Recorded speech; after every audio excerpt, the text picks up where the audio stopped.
Socialmente, nas relações de poder, o avanço do algoz acontece na mesma proporção da covardia da vítima. Digo que fique bem claro, covardia medida pelas reações diante de provocações, sejam elas verbais ou concretas, com efeito prático.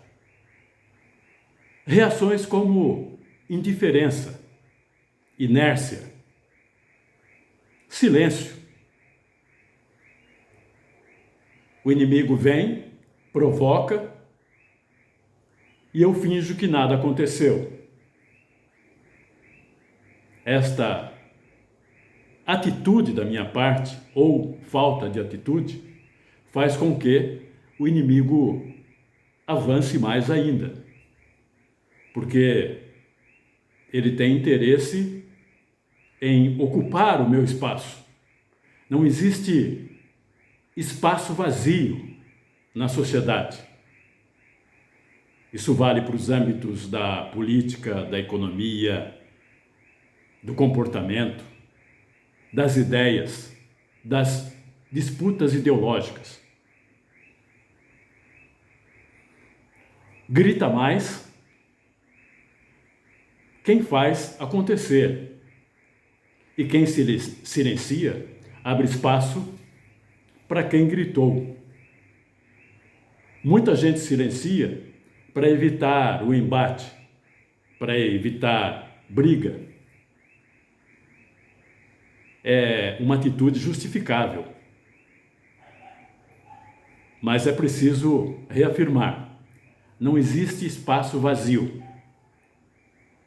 Se você abre espaço, o adversário ocupa, te domina e te governa, de uma forma ou de outra, normalmente, habitualmente, em favor dele, adversário.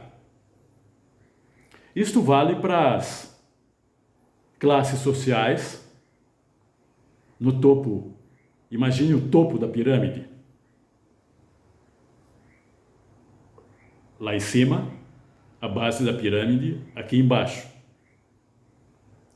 A pirâmide, o topo, manda e a base obedece silenciosamente. Por mais que esse obedecer signifique castigo, exploração, expoliação. Se não há reação por parte da base, a tendência é que essa situação se prolongue a perder de vista. Nessas relações de poder, do topo da pirâmide sobre a base desta pirâmide, não há política de boa vizinhança, de boa vontade. Há defesa de interesses. O topo da pirâmide quer se dar bem e para isso precisa explorar a base da pirâmide. Nada acontece por acaso. As coisas existem porque são frutos de projetos, geralmente arquitetados, articulados, elaborados por quem domina. Isto tem dimensões históricas entre os poderes que influenciam no mundo e tem dimensões pessoais entre os indivíduos. No primeiro caso, entre os poderes que disputam hegemonia do mundo, quem manda mais, existe a lógica do dividir para reinar. Quem manda mais, divide os mais fracos, porque aí reina de forma mais eficiente, mais dominante. Essa lógica vem desde o Império Romano e se sucede império após império, É a lógica dos impérios. Dividir para reinar de forma mais eficiente. É a lógica do porrete e da dentada. Este é o assunto de hoje. Um assunto pesado, porque está na ordem do dia. Antes de prosseguir, eu gostaria de me identificar. Eu sou o escritor Carlos Araújo, autor do romance O Ódio Solto no Pasto, este que está aqui com esta capa, e também autor dos livros Linha de Frente, este aqui, e do livro Companheiros. Peço a você que você compartilhe esse vídeo, que você comente, que você dê o seu joinha. Esta atitude, este gesto generoso, permite que o algoritmo entenda que esse conteúdo merece ser distribuído. E isto me ajuda muito. Eu agradeço antecipadamente. Por que então, prosseguindo, por que então eu fiz essa abertura? Tem tudo a ver, obviamente, com a nova ordem mundial estabelecida desde 20 de janeiro, com a posse do novo chefe do Império do Norte. Foi instaurada uma nova lógica, mas que não é surpresa. A diferença agora é que caiu a máscara. O Império se apresenta com toda a sua identidade predadora, brutal e selvagem. Com que sempre se apresentou, mas com uma fachada de democracia, de bandeira democrática, diplomática, fachada, porque na verdade o Império sempre há décadas vem promovendo guerras, golpes, conspirações em várias partes do mundo. E se arvora como polícia do mundo para interferir em governos, para derrubar governos, para provocar distúrbios, interrompendo a lógica ou infringindo princípios como a autodenominação e a soberania dos povos. Agora caiu a máscara. E se você tem dúvida, basta ver, lembrar as imagens recentes, desumanas, de imigrantes de pés e mãos acorrentados, sendo deportados para os seus países de origem. Isso é indescritível, isso é inaceitável, isso é intolerável em qualquer situação. Ah, mas eles viviam lá de forma irregular. Sim, mas nada disso justifica essa atitude. Até porque a imigração também tem responsabilidade dos impérios.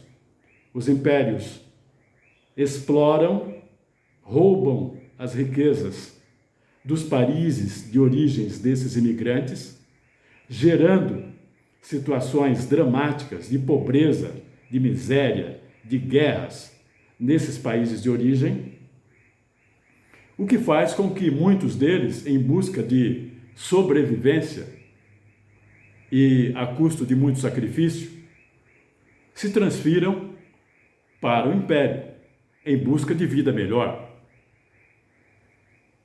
E, nesse caso, estão sendo deportados de forma, eu repito, desumana, para além de todos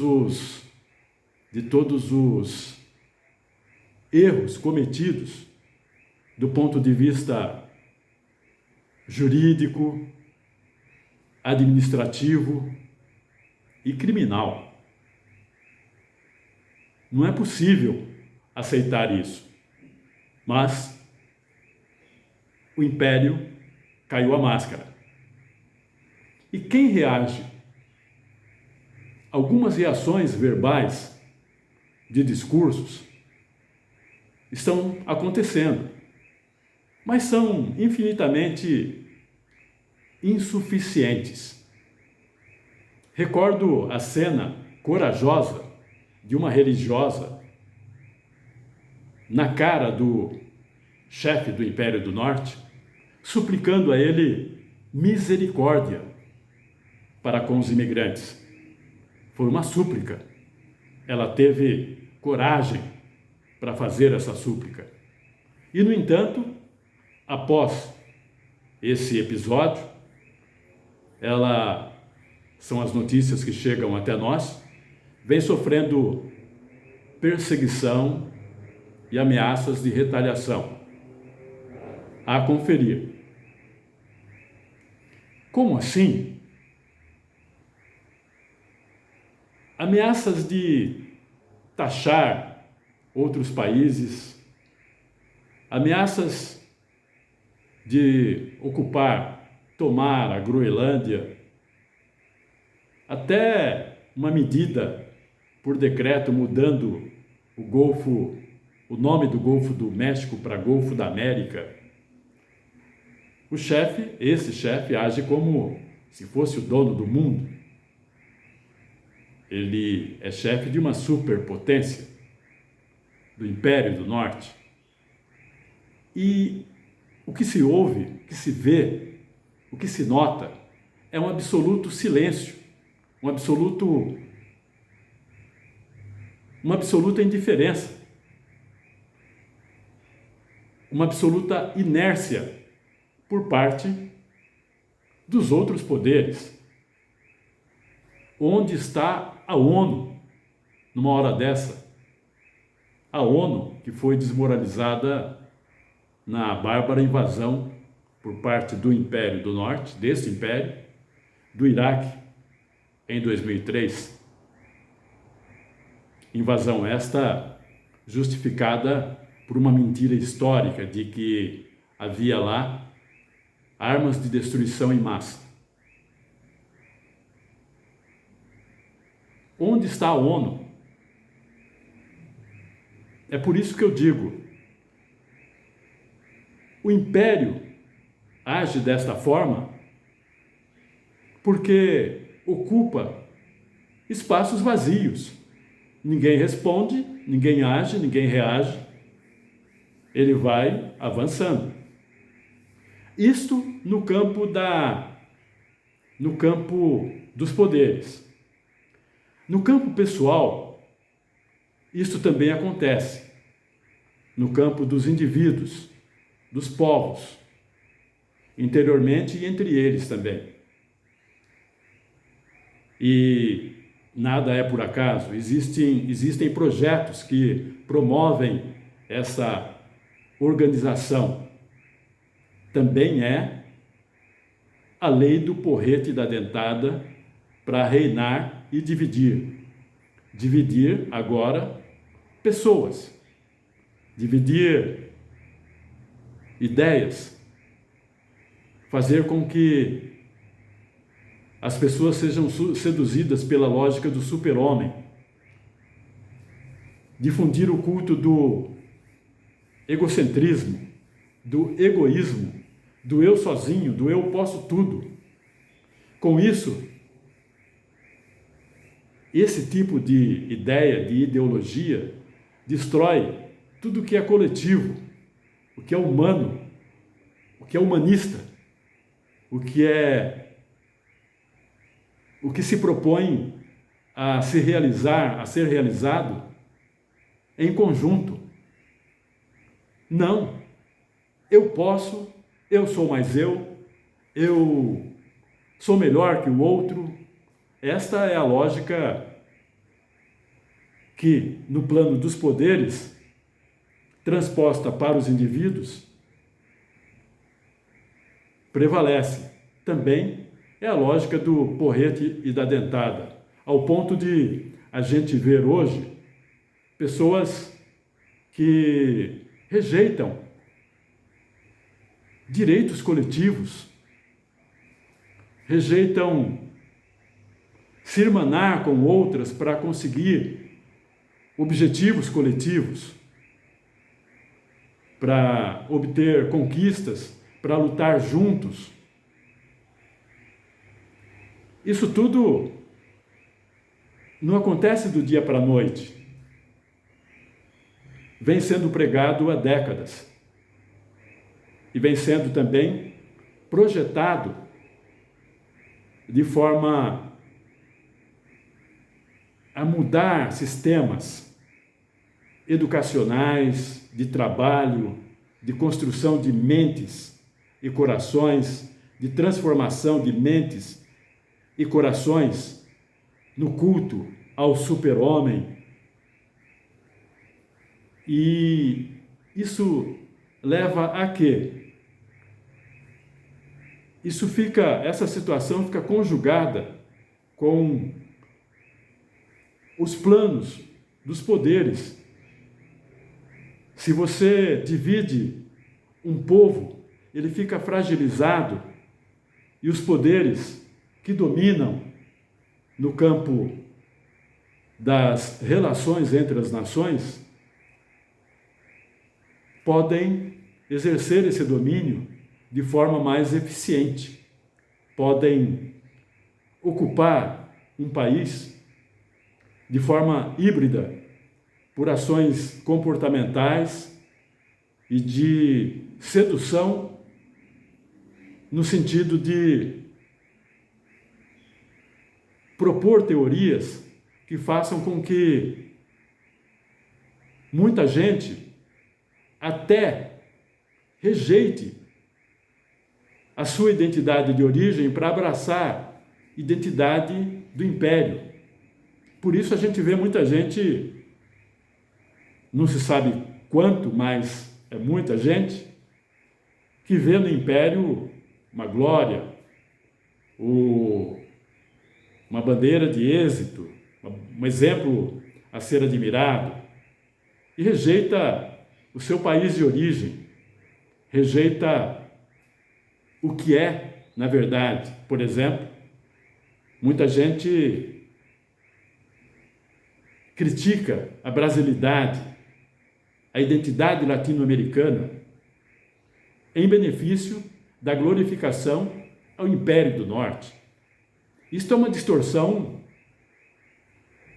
inaceitável, lamentável, resultado de todo esse projeto de dominar para reinar nos campos das relações de poder e nos campos das relações entre cidadãos, entre indivíduos. O culto ao super-homem, difundido por teorias como teoria da prosperidade, teoria do eu posso sozinho, teoria da solidão, da força solitária que é capaz de tudo, mesmo que isto seja uma fantasia, mas isto seduz corações e mentes. E estas relações são pensadas, são organizadas, planejadas e executadas, principalmente pelo Império do Norte. Pensei em tudo isso a propósito de uma crônica que eu escrevi e que está postada no coletivo de blogs Terceira Margem, que se chama, com o título Referências Perdidas. Nós estamos hoje numa situação muito mais grave do que décadas passadas. Em décadas passadas, eu lembro nesta crônica, a propósito da morte de um músico chamado Lou Reed, um músico que eu admirava muito e que tem legiões de fãs. Havia, décadas passadas, havia o império, mas havia também muita criatividade, havia coragem, havia reações, havia projetos que se contrapunham a essa força ideológica inimiga de todos nós, que procede do império, inimiga, essa força inimiga dos povos latino-americanos, dos povos chamados periféricos de todo o mundo. Mas havia talento, criatividade, havia vozes que gritavam, que protestavam, que reagiam. E hoje há um silêncio sepulcral. Por que acontece isso? Olha, e havia essa criatividade, esse talento e essas reações aconteciam mesmo por parte de personalidades e de grupos de pessoas que não tinham necessariamente militância política. Eram pessoas das áreas de esportes, das artes, do pensamento, da filosofia. Me recordo, por exemplo, vou citar alguns exemplos. Muhammad Ali. Lembra? Ele rejeitou a ordem de ir lutar no Vietnã porque o inimigo dele não estava no Vietnã, mas o inimigo dele, o inimigo dos negros americanos, estava dentro do próprio império. Ele disse isso, foi punido, perdeu uma medalha e recuperou essa medalha no ringue, lutando. Olha que coragem, que demonstração de coragem historicamente influenciadora. Ele me faz também recordar Malcolm X, me faz recordar Martin Luther King. Esses dois também, expoentes da luta pelos direitos civis dentro do Império, no coração do Império. Na literatura, na filosofia, tínhamos Jean-Paul Sartre, tínhamos a voz de Simone de Beauvoir. No Brasil, nós também tínhamos reações, até mesmo no campo religioso. Dom Paulo Evaristo Artes, Dom Helder Câmara, Dom Pedro Cassaldáliga. Personalidades históricas gigantes,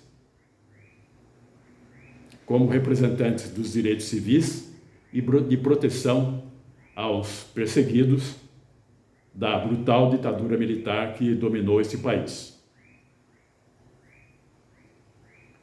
No campo do direito, dos juristas, me recordo também o nome gigante do advogado Sobral Pinto, também um lutador dos direitos humanos. A música, nós tínhamos um repertório, um conjunto de criatividade. Existem vários nomes, mas vou citar 3. João Gilberto, Geraldo Vandré, Belchior, Elis Regina. Na crítica literária, nós tínhamos Antônio Cândido, Otto Maria Carpo, Domingos Proença Filho, Raimundo Magalhães Júnior. No pensamento, no ativismo, também nós tínhamos a figura de Abdias do Nascimento. E havia movimentos. O rock tinha uma aura rebelde. o punk rock surgiu irrompendo no coração do Império Inglês. O rap irrompeu aqui no Brasil também. E no coração do Império do Norte também. A educação, nós tivemos nomes como Anísio Teixeira, tivemos nomes como Paulo Freire. Os estudantes viviam em ebulição. Congresso da UNE de Ibiúna, lembra? Os registros históricos, isso é história. Cadê os estudantes? O que estão fazendo os estudantes? Eles sempre representaram a contestação. Onde está essa juventude? Cadê o espírito de maio de 68? No teatro, nós tivemos o do Oswaldo Viana Filho, Flávio Rangel e tantos outros.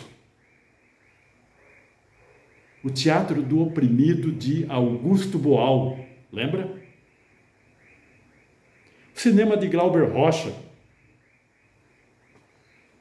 Lembra esses nomes? Existem outros e você vai também, de acordo com a sua identidade, a sua atenção nessas áreas de criação e da história, no Brasil e no mundo, você vai identificar outros exemplos de reação, de luta e de atitude de enfrentamento às forças contrárias. Esse enfrentamento que falta hoje, bater de frente nas ideias, claro. Do contrário, as ideias inimigas, adversárias, nos engolem, nos devoram, nos governam. Onde está a saída? Na política, sempre. Fora da política não há salvação. Esse é um clichê, mas é preciso repetir para que se entenda que a política tem capacidade transformadora, mobilizadora, capacidade de organização. Mas é preciso que haja esse espírito de enfrentamento, de mobilização, de organização, e que não se deixe a força contrária avançar abertamente. Não se abra espaço, porque se você abrir espaço, ele será ocupado. Ah, mas eu não gosto de política. O seu adversário gosta. E ele faz política contra você. Você, na medida em que abre espaço e se abstém, você corre, foge, se acovarda, esse espaço é ocupado pelo seu adversário. E quando ele vem na condição de adversário, até é uma ideia moderada de ação. Mas, na verdade, ele vem na condição de inimigo. Na condição da lógica do porrete e da dentada. Ele vem afiando as garras e rangendo os dentes. Se você se acovarda, você é engolido. Isto vale para mim, para você e para todos nós. Obrigado por me ouvir até aqui e te convido para outro episódio semana que vem. Agradeço muito a sua atenção e espero que estas modestas palavras tenham servido para mais uma reflexão sobre o nosso mundo.